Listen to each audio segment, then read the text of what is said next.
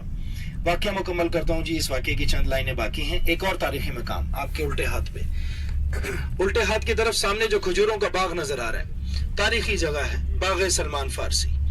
اس جگہ اور مقام کے بارے میں اہل مدینہ یہ نشاندہی کرتے ہیں کہ نبی پاک صلی اللہ علیہ وآلہ وسلم یہاں تشریف لائے اور ایک صحابی تھے حضرت سلمان فارسی رضی اللہ تعالیٰ عنہ، انہیں ایک یہودی سے آزاد کروانے کے لیے آپ صلی اللہ علیہ وآلہ وسلم نے کھجوروں کا ایک باغ اپنے دست مبارک سے اسی مقام پر لگایا۔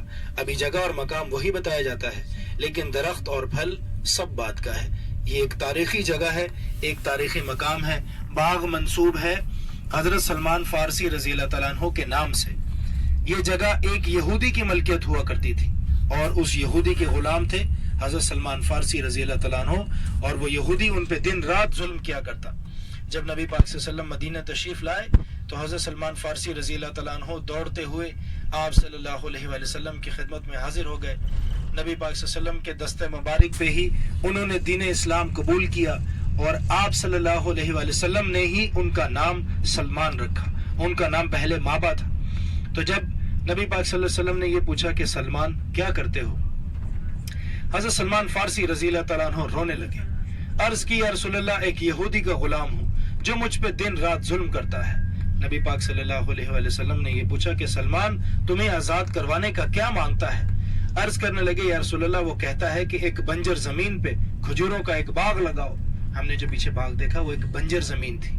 تو حضرت سلمان فارسی رضی اللہ تعالیٰ عنہ یہ عرض کر رہے ہیں کہ یا رسول اللہ، اس بنجر زمین پہ کھجوروں کے باغ کا لگنا تو ناممکن ہے، اور وہ یہودی کہتا ہے کہ اس بنجر زمین پہ کھجوروں کا ایک باغ لگاؤ، جب باغ لگ جائے گا، پھل لگے گا، پھل پک جائے گا، کھا کر آزاد کر دوں گا۔ تو نبی پاک صلی اللہ علیہ وآلہ وسلم نے حضرت سلمان فارسی رضی اللہ تعالیٰ عنہ سے مخاطب ہو کر یہ فرمایا، سلمان تم کیوں روتے ہو؟ مکمل کرتا ہوں جی اس بات کو بھی۔ ایک اور تاریخی مسجد ہے، مسجد جمعہ آپ کے الٹے ہاتھ پہ۔ یہاں نبی پاک صلی اللہ علیہ وآلہ وسلم نے جمعہ کا خطبہ ارشاد فرمایا، امامت فرمائی آپ صلی اللہ علیہ وآلہ وسلم، یہاں سے پھر مدینہ طیبہ کی طرف تشریف لے گئے۔